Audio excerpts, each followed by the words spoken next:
오늘 우리가 함께 나눌 주제는 신장의 바른 생활이라는 주제를 가지고 우리가 함께 나누려고 합니다. 신자는 어떻게 사는 것이 바르게 사는 것인가? 크게 네 가지로 우리는 말할 수 있는데, 우리 첫 번째는 우리 같이 한번 읽어볼까요? 첫 번째, 일시적인 것들에 노예가 되지 말아야 합니다. 우리 시편 102편 3절 말씀을 우리 같이 읽어볼게요. 내 날이 연기같이 소멸되며 내 뼈가 숯같이 탔음이니이다. 아멘. 시편 기자의 고백이에요. 오늘 뭐라고 고백하죠? 내 날이 뭐같이? 연기같이 소멸되며.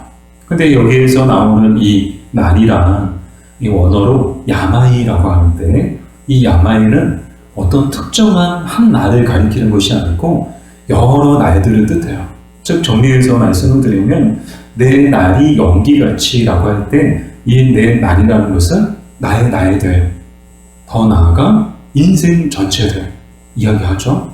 시편 기자가 고백하기를 내 인생 전체가 뭐 같다는 거예요? 연기 같아요. 연기가 뭐예요? 우리 종종 우리가 보죠. 연기가 어때요? 그냥 눈에 잠깐 보였다가 바람 불면 뭐 흔적도 없이 사라지고 마는 게 연기잖아요. 오늘도 새벽 기도를 마치고 이 봉단에서 수원으로 넘어가는데 오목천 그쪽 정도에 거기 이제 또 안개가 자욱하게, 그쪽이 항상 안개가 자주 끼더라고요. 일교차가 그때 이렇게 안개가 많이 끼는데, 이 안개도 똑같죠. 안개도 잠깐 있다가 바람 불면 흔적도 없이 사라지고 마는 게 안개야. 이 시편 기자가 뭐라고 고백해요? 자기의 인생이 연기 같다는 거야. 즉 일시적이다라고 이야기를 하는 거죠. 그러니까 영원하지 않다는 거예요. 잠깐 있다가 사라지고 말 인생이다라고 그렇게 고백을 하고 있죠. 이 고백을 통해서 우리가 알 수 있는 게 뭔가 하면, 이 시편 기자만 그런 거야. 우리 인생도 다 연기 같다는 거야. 우리 인생만 연기 같을까요?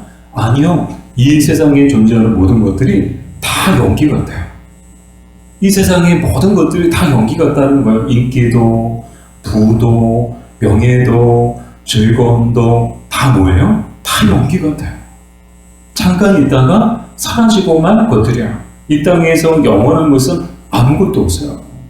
10년이면 강산이 변한다면서요.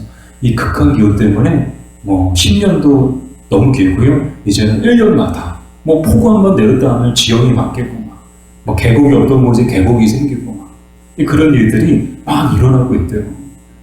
그런 것처럼 이 세상에 존재하는 모든 것들은 다 연기 같다는 거예요. 바꿔 말씀을 드리면 다 일시적인 것들이다라는 거예요. 영원하지 않다는 거예요. 그러므로 요한일서 2장 15절은 우리에게 이렇게 말씀해주고 있죠. 우리 같이 읽어볼까요? 이 세상이나 세상에 있는 것들을 사랑하지 말라. 누구든지 세상을 사랑하면 아버지의 사랑이 그 안에 있지 아니하니. 아멘. 자, 뭐라고 말씀하시죠? 세상에 있는 것들을 뭐 하지 말라고요? 사랑하지 말라.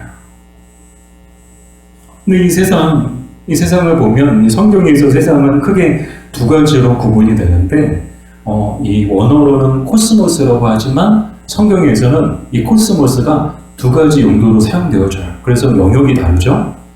첫 번째 세상은 어떤 세상인가 하면 하나님이 창조하시고 또 하나님이 다스리시는 세상을 이야기하고, 또 하나의 세상은 어떤 세상을 말하는가 하면 타락하여 하나님을 떠난 공중의 권세 잡은 악한 자들이 다스리는 세상.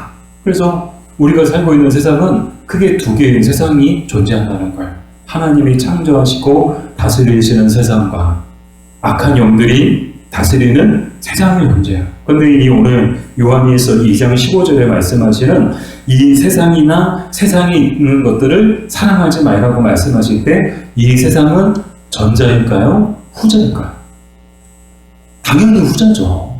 당연히 공중의 권세 잡은 악한 영들이 다스리는 세상을 사랑하지 말라는 거예요. 우리는 세상을 사랑해야 돼요. 여러분 잘 이해하세요? 이 사랑은 사랑해야 될 이 세상은 하나님이 창조하시고 다스리시는 원 세상을 이야기해요. 그래서 우리는 자연을 사랑해야 돼요. 환경을 사랑해야 돼요. 우리가 종이컵 대신 머그컵, 개인컵을 사용하려는 이유가 뭐예요? 막 이 지구 온난화 때문에 지구가 지금 고통을 당하고 있잖아요. 이 하나님이 창조하신 이 세상을 사랑하기 때문에 이 세상을 지키기 위해서 우리가 그런 노력을, 비록 작은 거지만 그런 노력을 하는 거죠. 그래서 우리가 세상을 사랑하되 악한 영들이 다스리는 세상은 사랑하면 안 된다는 걸. 그래서 요한일서 2장 15절에 말씀하고 있는 이 세상의 것들이라는 것은 어떤 것들을 말하는가 하면 세상의 가치관, 세상의 풍조, 또 사람들, 세상에 살아가는 사람들의 삶의 방식, 그리고 세상에 있는 물질, 돈, 명예, 즐거움, 쾌락. 여러분 얼마나 세상이 좋아요. 여러분 세상이 좋으세요? 교회가 좋아요? 여러분은 교회가 더 좋으신 줄로 믿습니다. 그러니까 교회 나오셨겠죠. 세상이 좋았으면 여기 안 계셨을 거야. 세상에 계셨을 거야. 교회가 좋고 하나님이 좋아서 하나님을 더 사랑하기 때문에 여기 나오신 줄 믿습니다. 그래서 세상을 사랑하지 말라. 그래서 우리 신자들에게는 세상과 또 하나님 사이에서 둘 중에 하나를 선택해야 되는 거예요. 세상을 무시할 건가 아니면 세상을 사랑할 것인가, 이 둘 중에 하나를 결정해야 되는 거예요. 양다리를 거칠 수는 없어요. 중간지대는 없어요. 세상을 완전히 무시하고 살든지 아니면 세상을 사랑하며 살든지 둘 중에 하나를 결정해야 되는데, 이 세상을 무시한다고 했을 때 이 세상을 무시한다는 것은 완전히 도피해서 자연인들처럼 산속에 들어가서 섬속에 혼자 들어가서 호요로 사는 것을 말하는 것이 아니에요. 앞서 말씀을 드렸던 것처럼 세상에 살지 마. 비록 우리의 몸은 이 땅에 이 세상 속에 살아가고 있지만 세상에 속하지 않는 삶을 사는 것, 그것이 하나님께서 우리에게 원하시는 삶의 모습인 줄 믿습니다. 즉 비록 이 세상에 살아가고 있어요. 세상의 가치관과 세상의 풍조와 세상 사람들의 삶의 방식이 가득한 그것이 대세죠. 말 그대로 대세요. 그것이 대세의 시대 속에 우리는 살아가고 있어요. 그럼에도 불구하고 그것에 속하지 않는, 죄송합니다. 저 잘못한 거 없어요. 속하지 않는 삶을 사는 것, 그것이 하나님께서 우리에게 원하시는 삶이죠. 즉 이 세상의 것들, 겉으로 보면 영원한 것처럼 보이지만 다 뭐라는 거예요? 다 일시적인 것들이다라는 거예요. 그러니까 그런 것들에 애착을 갖거나 또 그런 것에 집착하고 또 그것에 노예가 되어서 살지 말아야 된다. 신자라면. 자, 두 번째, 신자의 바른 생활 어떻게 살아야 되느냐? 우리 두 번째 같이 한번 읽어볼게요. 영원한 것을 묵상하며 살아야 합니다. 우리 고린도후서 5장 1절 2절 같이 읽어보겠습니다. 만일 땅에 있는 우리의 장막집이 무너지면 하나님께서 지으신 집 곧 손으로 지은 것이 아니요 하늘에 있는 영원한 집이 우리에게 있는 줄 아느니라. 참으로 우리가 여기 있어 탄식하며 하늘로부터 오는 우리 처소로 덧입기를 간절히 사모하노라. 아멘. 오늘 보니까 땅에 있는 우리의 장막집이 무너지며, 이 장막집은 무엇을 말하는가 하면 육체를 얘기해요. 인간의 육체를 뭐에 비유해서요? 장막집에 비유해서요. 근데 이 장막이 영어로는 텐트예요. 텐트. 여러분 텐트 아시잖아요. 텐트가 집이에요? 아니요. 그냥 임시 거처죠. 그냥. 하룻밤, 이틀밤 잠깐 지내는 그런 임시 거처가 텐트죠. 우리 인생도 그만큼 영원하지 않다는 거예요. 이 땅에서 우리의 삶이 영원하지 않음을 이 장막집이라는 표현을 통해서 우리가 알 수 있죠. 근데 더 중요한 게 뭔가 하면 우리의 장막집이 무너진대요. 이걸 무엇을 말하는가 하면 육체적 죽음을 말해요. 즉 육체의 생명이 끝나는 것이 장막집이 무너진다는 뜻이에요. 자, 인간의 육체가 이렇게 죽음을 맞이하게 되죠. 우리는 다 죽어요. 저도 죽고요. 여러분도 죽어요. 죄송해요. 근데 죽는다고 하면 사람들이 안 좋아요. 당신 죽을 거야. 안 좋아요. 도리어 많은 사람들은 죽음에 대해서 슬퍼하고요. 또 많은 사람들은 죽음 앞에서 다들 남녀노소 할 것 없이 다 죽음 앞에서 다 뭘 느껴요? 두려움을 느껴요. 모든 사람들이 다 두려움을 느껴요. 근데 이 기독교 강요에서 존 칼빈은 뭐라고 말하는가 하면 신자는 죽음 앞에서도 두려워하지 말아야 된다는 거예요. 세상 사람들은 다 죽음 앞에서 두려워해요. 그러나 신자라면, 적어도 신자라면 죽음 앞에서도 두려워하지 말아야 된다. 왜 그런가? 자, 그 이유가 고린도후서 5장 1절과 2절에 나와있죠. 장막집이 무너졌어요. 그러면 어디로 들어가요? 어디로 거처가 옮겨지게 되죠? 하나님께서 지으신 집, 하늘에 있는 영원한 집이 우리에게 있는 줄 아느니라. 아멘. 자, 이 텐트, 여행 가면 이제 막 휴가철이 다가왔어요. 여러분들 이제 막 휴가 떠나시죠? 아, 부러워요. 저는 아직 휴가가 없어요. 휴가가 없는데, 휴가철 가면 막 해변이고 계곡이고 사람들이 막 다들 텐트 쳐놓고 거기서 즐겁게 시간 보내다가 거기서 계속 살아요? 아니요. 다 텐트 걷어서 다시 집으로 돌아가요. 거기서 365일 막 24시간 거기서 사는 사람 못 봤어요. 잠깐 있다가 다 집으로 돌아가요. 우리 인생도 마찬가지라는 거죠. 이 세상에 잠깐 있다가 가는 거예요. 어디로 가요? 하나님이 예비하신 하늘에 있는 영원한 집으로 우리는 옮겨지게 되죠. 그게 뭐라는 거예요? 죽음이라는 거예요. 그래서 죽음은, 신자에게 죽음은 결코 두려워하거나 결코 슬퍼할 것이 아니다라는 거예요. 그래서 성도에게 죽음은 도리어 복이다. 사랑하는 여러분, 우리 신자에게는 죽음조차도 복이 되는 줄 믿습니다. 얼마나 감사해요. 이게 신자에게 주신 복이죠. 근데 불신자들에게는 이런 복이 주어지지 않았어요. 죽음조차도 슬픔이 될 거예요. 왜요? 그들의 갈 곳은 뻔하거든요. 너무나도 당연한 곳에 가게 됐거든요. 그래서 우리가 사는 날 동안에 열심히 복음을 전해야 되는 이유가 여기에 있는 거예요. 우리만 천국 가면 뭐예요? 우리만 복 받고 우리만 즐거우면 뭐예요? 내 가족과 형제들이 다 죽어가는데, 지옥의 불구덩이로 다 떨어지는데 우리만 즐겁고 우리만 행복하면 뭐예요? 아니잖아요. 그러면 우리는 사는 날 동안에 하나님 부르시는 그날까지 열심히 이 복음의 증인으로 살아야 하는 줄 믿습니다. 우리 옆에 분하고 인사할까요? 복음을 전합시다. 참 감사해요. 제가 전도용품 저 바구니를 볼 때마다 이 마음이 참 감사해요. 지금 거의 바닥났어요. 그래서 채워 넣어야 돼요. 막 수북이 쌓여 있었는데 지금 바닥났어요. 그래가지고 또 채워 넣을 거 다 준비해 놨어요. 여러분 막 계속 채워 넣을 테니까 여러분 열심히 가지고 가셔서 복음을 전하세요. 사랑을 전하세요. 그래서 정말 우리만 복받고 우리만 정말 구원받는 것이 아니고 모든 사람들이 다 복받고 구원받게 되기를 간절히 소망합니다.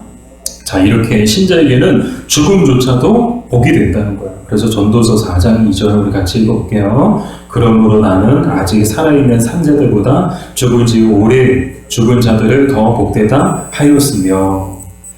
아멘. 자, 전도서는 솔로몬의 고백이죠. 솔로몬이 뭐라고 고백해요? 아직 살아있는 산자들보다 죽은 지 오랜 죽은 자들을 더 복되다.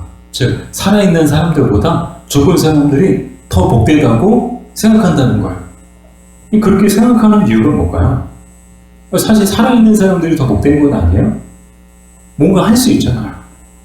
뭔가 기회가 있잖아요. 근데 죽은 사람은 아무것도 못하거든요. 근데 솔로몬이 이렇게 고백할 때는 이 살아있는 것 자체가 무의미하다 그런 뜻은 아니에요. 살아있는 거 복된 거죠.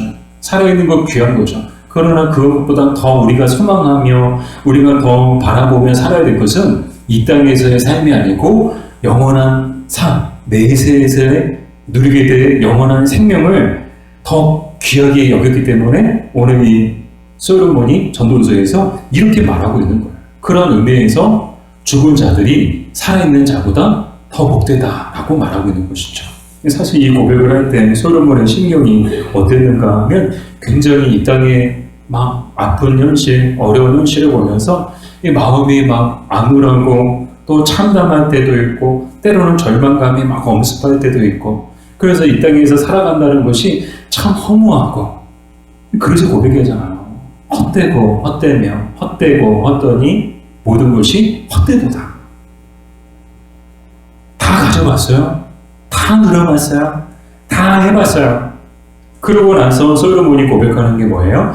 다 헛되다는 거예요. 사실 이 솔로몬의 이 말이, 이 고백이 우리에게 와닿는 이유는요, 정말 인생은 살아간다는 것이 뭐 힘들고 어렵지 않은 사람이 없어요. 저마다 다 힘들고 어려워요. 아픔이 있어요. 문제가 있어요. 뭐 전쟁이든 재난이든 재해든 질병이든 또 우리 저마다 다 각자가 처한 그 환경 속에서 저마다 다 어려움들이 있고요. 저마다 다 아픔이 있고요. 저마다 다 고통스러워하고요. 그런 거 생각하면 차라리 죽으면 얼마나 행복해요. 그런 고통과 그런 수고와 그런 아픔으로부터 자유의 몸이 되거든요. 더 이상 뭐 아픔이 없고 더 이상 뭐 고통당하지 않아도 되고 완전히 그 모든 세상의 수고하고 무거운 짐진 것으로부터 완전히 자유해지는 게 신자에게 죽음이잖아요. 그런 점에 있어서 솔로몬이 이 죽음을 동경하는 듯한 그런 고백을 하고 있는데, 이 고백의 참된 뜻은 우리가 이 땅에 소망을 두고 살아갈 것이 아니고 이 땅은 일시적인 세상임을 기억하고 영원한 하나님 나라에 소망을 두고 우리는 늘 살아가야 되는걸 우리에게 가르쳐주시는 이 말씀이죠. 사랑하는 여러분, 우리도 비록 우리의 몸을 이 땅에 두고 살고 있지만 이 마음은 늘 영원한 것을 묵상하며 살아야 하는 중에 있습니다. 비록 힘들고 어렵더라도 참고 버티고 견디는 저 여러분들 되기를 바랍니다. 자, 세 번째, 어떻게 살아야 되느냐, 신자는 어떻게 살아야 되느냐 같이 읽어볼까요? 이 땅에서 주님으로부터 받은 은덕들에 감사해야 합니다. 데살로니가전서 5장 18절 말씀이죠. 우리 같이 읽어볼까요? 범사에 감사하라. 이것이 그리스도 예수 안에서 너희를 향하신 하나님의 뜻이니라. 아멘. 자, 이 땅에서 주님으로부터 받은 은덕들, 이것을 칼빈은 뭐라고 표현하는가 하면 하나님께서 우리에게 주신 선물이라고 표현해요. 그럼 우리는 이 땅에서 하나님께서 우리에게 주신 선물은 뭐가 있을까요? 가장 큰 선물은 뭐가 있을까요? 가장 큰 선물은 뭐가요? 바로 구원의 은혜인 줄 믿습니다. 우리가 하나님께 받은 가장 큰 선물은 돈이 아니에요. 물질이 아니에요. 집이 아니에요. 땅이 아니에요. 명예가 아니에요. 우리가 이 땅에서 주님으로부터 받은 가장 큰 선물은 바로 죄와 사망 가운데서 우리를 구원해 주신 것인 줄 믿습니다. 우리는 구원의 은혜를 받은 자들이에요. 근데 이 선물만 받은 것이 아니고 또 하나님은 어떤 은혜를 주세요? 어떤 선물들을 주세요? 일상의 은혜를 주시죠. 제가 예전에도 한번 말씀드렸죠. 은혜는 두 가지다. 구원의 은혜가 있고 일상의 은혜가 있다는 거예요. 구원의 은혜는 우리가 구원받았을 때 받은 그 은혜예요. 근데 일상의 은혜는 우리가 살아가면서 계속적으로 하나님께서 우리에게 주시는 은혜를 일상의 은혜라고 말하죠. 사실 이제 우리가 생각해 보면 우리는 참 많은 일상의 은혜를 받고 살고 있어요. 건강도 하나님이 주신 선물이고, 또 생명도 하나님이 주신 선물이고, 믿음도 하나님이 주신 선물이고, 먹을 것이 있고, 입을 것이 있고, 쓸 것이 있고, 또 통장에 돈이 있고, 지갑에 돈이 있고, 카드를 쓸 수 있고, 걸어 다닐 수 있고, 말할 수 있고, 들을 수 있고, 냄새를 맡을 수 있고, 이게 다 은혜잖아요. 다 선물인 거예요. 하나님이 주신 일상의 은혜를 우리는 흡족하게 누리며 살고 있는 거야. 근데 왜 이렇게 인상을 쓰고 계세요? 왜 이렇게 다 죽어봐요? 웃으며 삽시다. 기쁘게 삽시다. 옆에 사람 보면서 치즈. 여러분, 생각해 보세요. 없는 것보다는 우리가 가지고 있는 게 더 많아요. 한번 생각해 보세요. 없는 게 많아요? 가진 게 많아요? 가진 게 훨씬 많아요. 비록 좀 없는 거 있어요. 뭐 저마다 뭐 돈이 없으신 분도 있고, 또 이제 건강에 좀 이제 어려움이 있는 분들도 있고, 또 여러 가지 또 이제 뭐 부족한 것들이 없는 사람이 없죠. 그러나 생각해 보면 없는 것보다 가지고 있는 것, 하나님이 우리에게 주신 것이 더 많다는 거예요. 그러므로 우리는 범사에 감사하며 살아야 하는 줄 믿습니다. 이 감사라는 것은 다른 말로 자족하라는 그런 뜻을 갖고 있는데요. 빌립보서 4장 12절 같이 읽겠습니다. 나는 비천에 차일 줄도 알고 풍부에 차일 줄도 알아. 모든 일 곧 배부름과 배고픔과 풍부와 고핍에도 처할 줄 아는 일체의 비결을 배웠노라. 아멘. 이게 누구의 고백이죠? 사도 바울의 고백이에요. 사도 바울이 뭐라고 고백해요?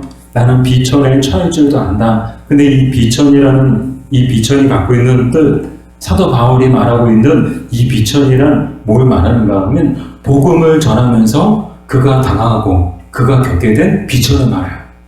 사실 이 사도 바울이 다메섹 도상에서 예수님을 만나기 전까지는 정말 풍족한 삶을 살았어요. 막 로마인 시민권을 가지고 있었죠. 정말 유대인 중에 유대인이었죠. 정말 율법에 능통한 정말 가말리엘 학문에서 자란 그런 뛰어난 엘리트였죠. 종교 지도자급에 속하는 정말 영적 엘리트가 사도 바울이었거든요. 그러니까 모든 게 부족함이 없는 삶을 살았는데 정말 그가 비천에 처하게 된 게 언제부터요? 복음의 증인이 되면서, 복음을 전하면서부터 사도 바울은 비천을 경험하게 되었어요.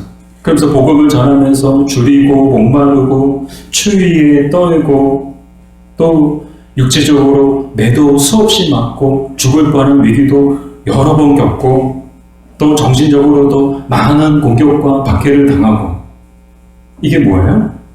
비천에 처한 거예요. 근데 이 비천한 상황들, 극한 상황들을 겪으면서 이 바울이 고백하는 게 뭐예요? 나는 이 비천에 처할 줄도 알고 또 배부름과 배고픔과 풍부한 궁핍에도 처할 줄 아는 일체의 비결을 배웠다는 거예요. 이 누구한테 배웠을까요? 바로 예수님에게 배웠다는 거예요. 직접 예수님을 3년 동안 따라다니지 않았어요. 그러나 어떻게 예수님에게 배웠는가? 예수님을 묵상하고 예수님을 생각하고 십자가를 생각하며 십자가를 묵상하면서 그러면서 깨달아지고 또 그것을 생각하면서 그 극한 상황들 가운데서 참고 버티고 견딜 수 있었다는 거예요. 힘들었지만, 배고팠지만, 고단했지만, 때로는 수모를 당하고 때로는 조롱과 멸시를 당했지만 십자가를 생각하면서 예수님 생각하면서 버티고 견뎌냈다는 거예요. 이게 사도 바울이 배운 일체의 비결이다라는 거죠. 이것이 바로 자족이죠. 자족. 더 나아가 사도 바울에게는 영적으로 예수님이 그 안에 충만하셨어요. 비록 가진 건 없었어요. 돈 없어요. 힘도 없어요. 그럼에도 불구하고 비록 가진 것은 없었지만 그 안에는, 그 사도 바울의 마음과 심령 가운데에는 예수로 충만했던 그의 모습을 우리는 성경을 통해서 볼 수 있습니다. 사랑 여러분, 우리도 그러하기를 간절히 소망합니다. 비록 가진 것은 없더라도, 비록 무명한 자로 살더라도 늘 우리의 심령은 예수로 충만하기를 간절히 소망합니다.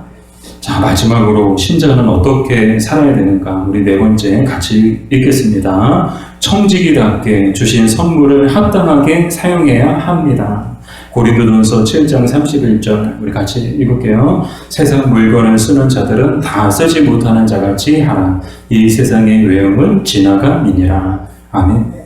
자, 이 세상 물건을 쓰는 자들은 다 쓰지 못하는 자같이 하라. 이 말이 무슨 말인가 하면 있다고 다 쓰지 말라는 거예요. 많이 있다고 그것을 남용하지 말라는 거예요. 바꾸어서 생각하면 적게 있다고 그것에 대해서 막 부족함을 느끼고 그 가지고 있는 것의 물질에 대해서 집착하며 살지 말라는 거예요.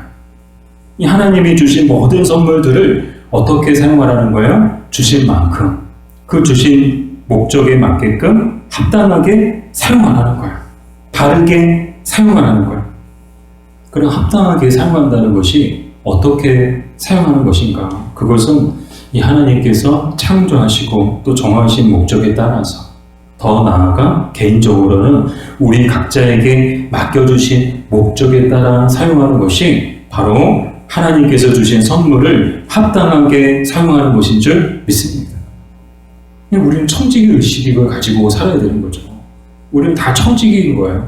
하나님의 청지기인 거예요. 내 것은 아무것도 없는 거예요. 다 하나님 주신 거고 다 하나님 거예요. 하나님이 우리에게 맡겨주신 거예요. 어떤 분은 물질이 많아요.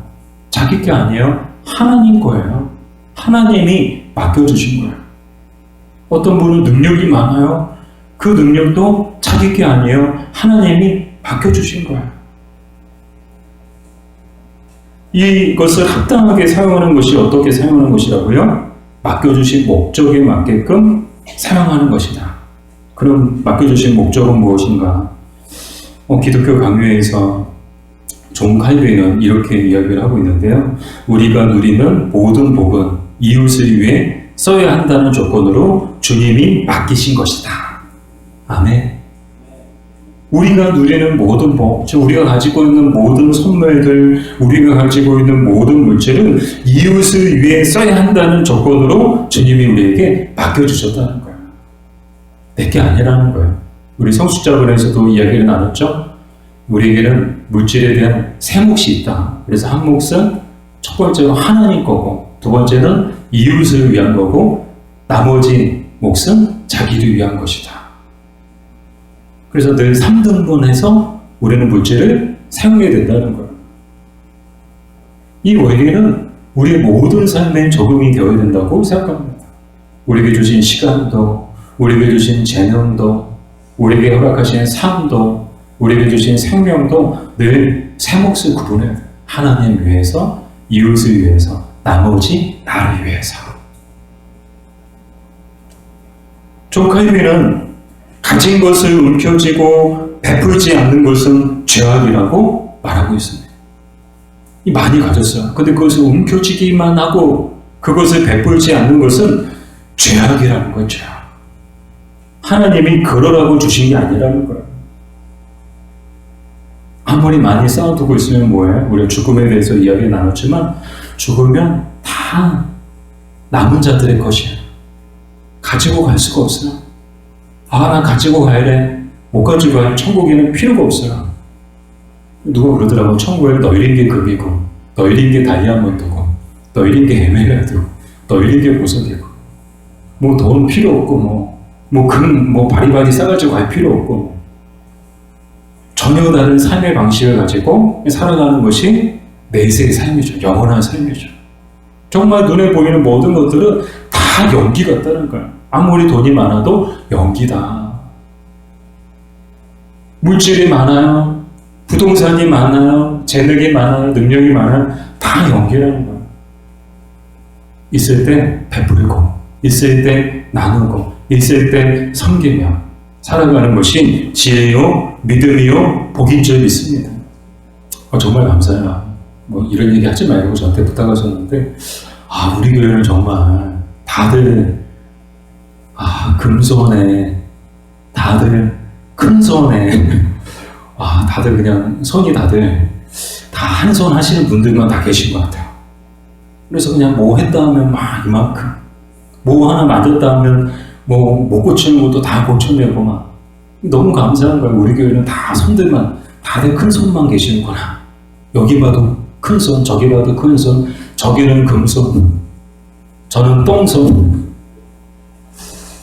저는 손으로 먹고 살지 말라고 하나님이 손에 재능을 안 주신 것 같아요. 각자에게 주신 그런 능력과 의사가 있죠. 이것도 뭐예요? 맡겨주신 거예요. 뭐 하라고요? 사용하라고, 섬기라고, 나누고, 베풀라고. 바라기는 오늘 가르침대로 바른 생활을 통해서 하나님을 기쁘시게 하고 사람들을 행복하게 하는 저와 여러분들 되기를 주님의 이름으로 축복합니다.